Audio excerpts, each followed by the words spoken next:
Hello, my dear friends. Hope you're doing well. Mike Shreve here. Thank you very much for listening to today's episode. It's going to be an interesting one. We're going to be addressing a question that we get quite often around this time of year, which is why don't you do Black Friday sales? Now, I'm going to address that specific question, but I want you to know and understand that I'll be doing so in order to teach and share a broader lesson.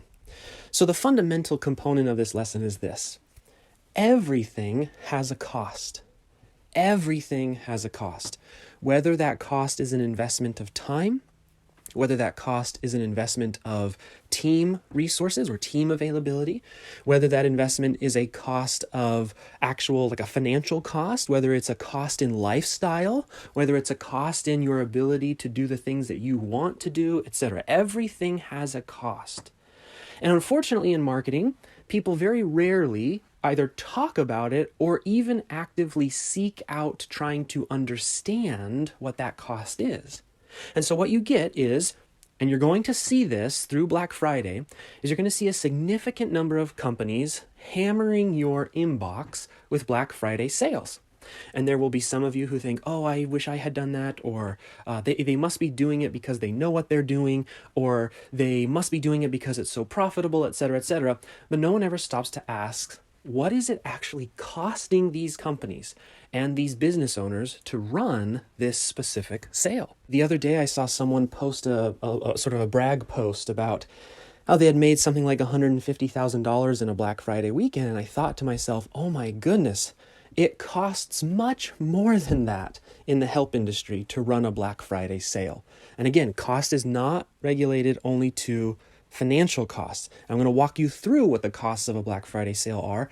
And in us understanding what those costs are, that's why we don't do Black Friday sales. But again, what I want to teach you is the way of thinking rather than necessarily the specifics. Okay, so let's go ahead and go through that now. The first reason that we don't do Black Friday sales is because what it costs us in relative prioritization. Now, what the heck does that mean?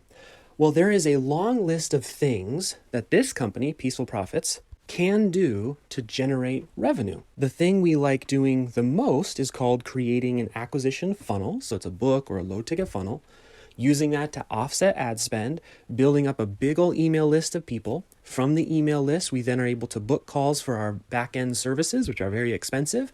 And that's how we run our business.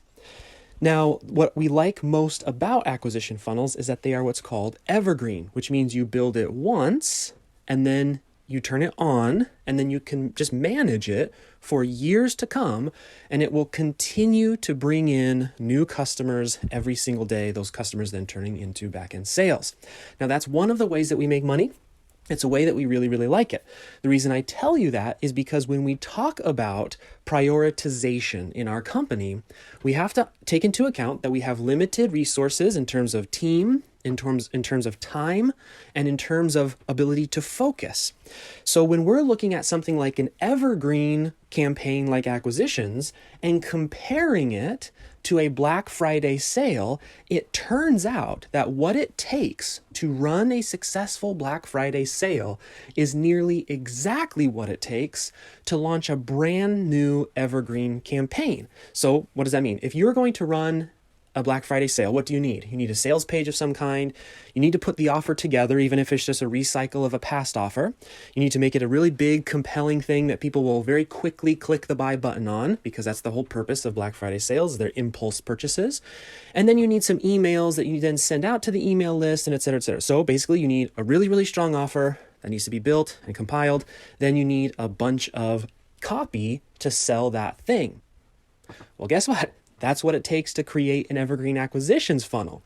So for us, if I'm looking at what do I want to spend financial, team, focus, time, resources on, Black Friday sales don't make any sense when we have the ability to take that same exact time, energy, effort, and resources, the same things that we would be doing to put a Black Friday sale up, we can just go build an acquisition funnel. And like that guy who was bragging about making $150,000 in that post from a Black Friday sale last year and how excited he was to do it again, I'm thinking to myself, if an acquisition funnel of mine only made $150,000, I'd consider that a massive failure. Most of our acquisition funnels bring in more than $100,000 a month in revenue, and it's evergreen. So when I'm running an analysis between what is the return on a Black Friday sale versus the return of an acquisition funnel, you're talking about a one-time $150,000 event versus a $100,000 a month asset that will last for years. And so this is the reason I'm sharing this stuff with you is because I want you to think this way in your business, to sit down and say, okay, so then what would it actually cost to run a Black Friday sale in my business? So in Peaceful Profits, it would cost me about $1 million just measuring the first year of ROI.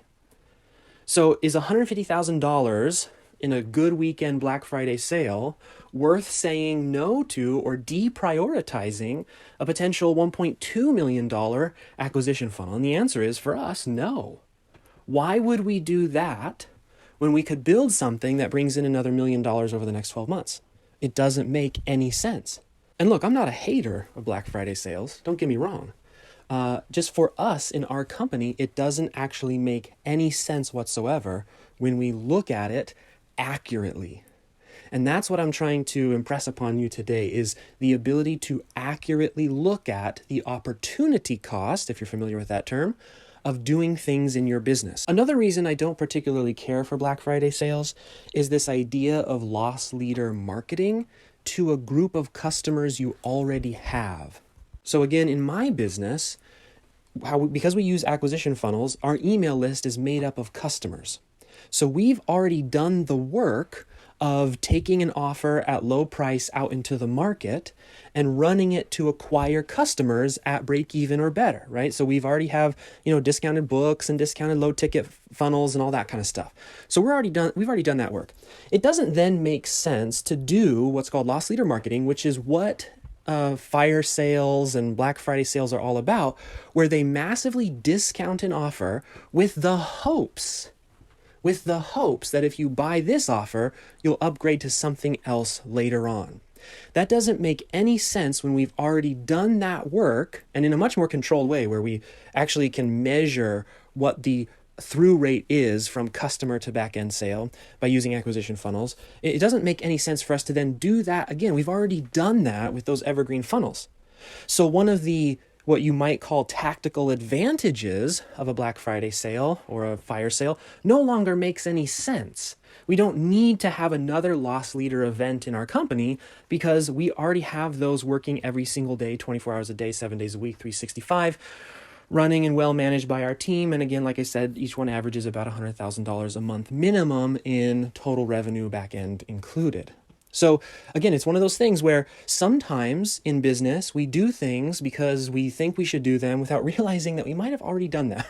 And if we're just doing the same thing again, we're unnecessarily stacking work, effort, etc. And we're not going to actually get the results that we're looking for, because the result we're looking for has more to do with now doing the next step. So if you already have a loss leader event in your company, right? So again, like I said, we have our acquisition funnels. If you already have a loss leader event in your company, you don't stack another loss leader event, you stack a conversion event. You stack a nurturing event. You stack a loyalty creation event, etc. Another reason that we don't really engage with Black Friday sales in this particular company is because we are in the help industry. You might be in the help industry as well. If you're a freelancer, consultant, coach, agency owner, someone who sells time, ideas, services, etc. One of the worst things you can do in the help industry is to discount your time or discount the time of your team. And the reason for that is, there's a couple of reasons. One is oftentimes the discount breaks into margins, and we could have a whole discussion about how price is power and you need margins to be able to afford the help and etc. Watch any of the podcasts that we've ever done, and you'll see that this is a really core component to the way that I run business. There's no point in putting financial duress on team members or systems. It just doesn't make any sense. Not in the help business, where service and how you deliver to people is so important.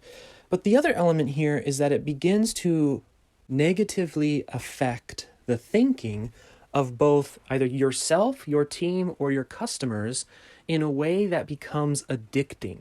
So let me see if I can explain this really, really quick. I can't tell you how many teams I've been a part of, right? I've been doing this now since 2007. I was a part of a lot of different teams. I would see a company run a discount, right? And they would love it. Because when you discount something, like most Black Friday sales, it becomes very easy to sell. Of course, it's easier to sell something for very, very little than it is to sell it for its appropriate price. Of course, it doesn't take a rocket scientist, and you're not very good if all you ever do is discount things and pat yourself on the back. That's not an indication of your ability to sell or your ability to perform. But it is quite addicting because it's a rush. Oftentimes, the process of putting these together is kind of it's a lot of fun. Hey, let's hurry put it together, and then you get a bunch of money, and everyone's high-fiving each other, and it's really fun. And then, again, I've been a part of many, many teams where this happens. Then they say, hey, let's do it again. We need another $20, $30, $40, $50, $100,000. Let's do it again. And they do it again, and then they make a bunch of money, maybe not as much as the last time, and they wait around for a couple weeks, and then they do it again, and they wait around for a couple, and they do it again. And what ends up happening is that each event earns less money than before. So you get a decline in performance as you run discount after discount.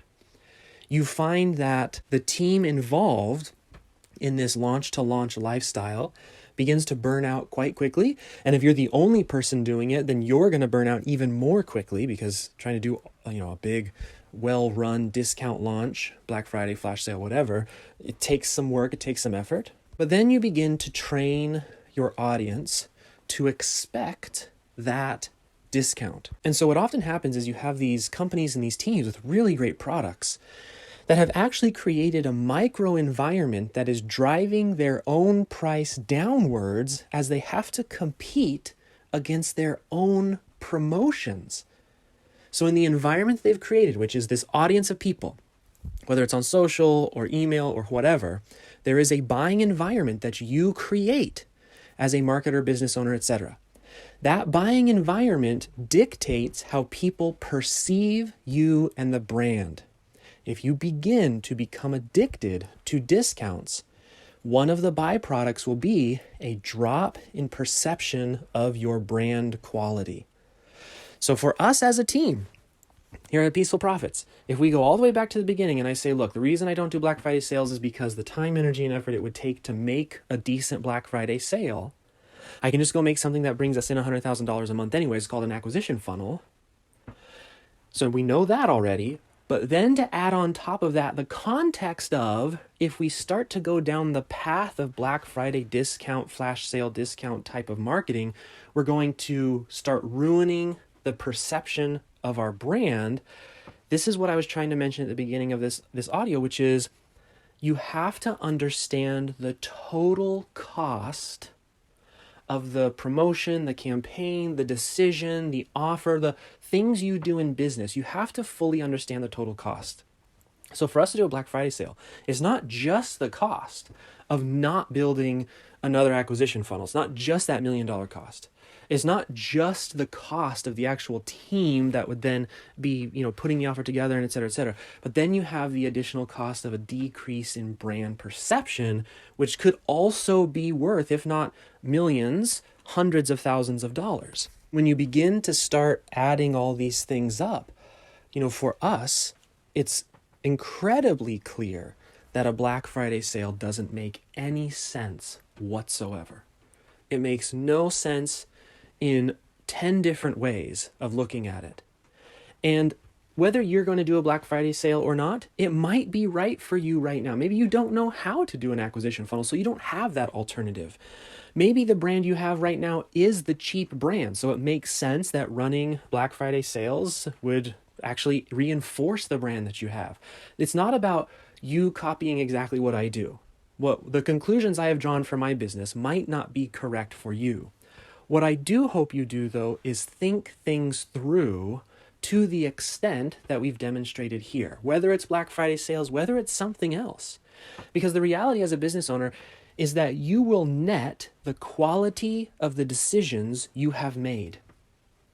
You will net the quality of the decisions that you have made. If you constantly are chasing after easy money, which is what essentially a Black Friday sale is, quick, easy jolt of cash, if that is the continual decision that you make, there is a net result that you will live because of that, right? Or if you do what we do and you have acquisition funnels and you stack acquisition funnels, so one feeds off the other, you're constantly building evergreen promotions that will last you a very long time instead of just the constant hustle from one campaign to another campaign, from one promotion to another, from one shiny object to another, if you start making those types of decisions, there is a set of consequences that you will live because of those decisions. Does that make sense? So the point of this podcast has nothing to do with Black Friday sales. Instead, it has everything to do with your ability to make the decisions that actually lead you to the life you want as a business owner. The financial reality, the lifestyle reality, the impact reality, the day-to-day that you live is a net result of the choices and decisions that you make in your business. It's the great thing about being a business owner, and it's the terrible thing about being a business owner. It's great because it means quite sincerely and literally, there is nothing that we have to do, except perhaps pay taxes, but there are things that we get to design. This is entirely your design. The business you're living right now is the business that you created. You did that by the decisions that you have made and continue to make today. So, if you want a different reality, you just have to start making different decisions. I recommend personally that you start making more long-term decisions, that all the time, effort, energy that you put into creating campaigns and promotions to bring people into your business, that you start asking yourself, yeah, but is this going to last longer than a weekend? You know, one of the things we didn't even talk about is that oftentimes people do a Black Friday sale, they make a bunch of cash in a weekend, and then it's spent by the end of the next month. Rather than, again, having spent that time building something that lasts, building something that's going to bring them in income and money for months on end, and etc. And, here's my shameless plug. This is what we do. There's a reason I'm so passionate about taking the long-term view on things, about doing trade-offs between short-term campaigns like Black Fridays and investing into long-term assets, acquisition funnels that will run for years, not even weeks, not months, years, bringing in people month after month after month after month into your business. And if that is something that you would like help with, we absolutely can help you. We can do it for you. We can do it with you. We can teach you how to do it, etc. All you have to do is go to peacefulprofits.com/call. Again, it's peacefulprofits.com/call. We'd love to be able to help you with that. But even if you don't work with us to do something like that, I hope that you take away from this podcast episode how important carefully thinking things through are before you just rush off to copycat something that you're seeing everybody else doing. Just because everybody else is doing it doesn't mean it's a good idea. The only thing it means when everybody else is doing it is that everybody else is doing it. That's all it means. Which, in other words, it doesn't mean anything. It doesn't mean anything meaningful. So take the time. It's always a good idea to take a beat before you rush off into something. Ask yourself, what is the opportunity cost of pursuing this tactic or strategy or etc.? And how does it measure up against all the other things I could be doing? Knowing that the decisions you make is the net outcome of what you will live tomorrow. All right, my friends, that's it. I hope this has been helpful, and we'll talk to you later. Bye.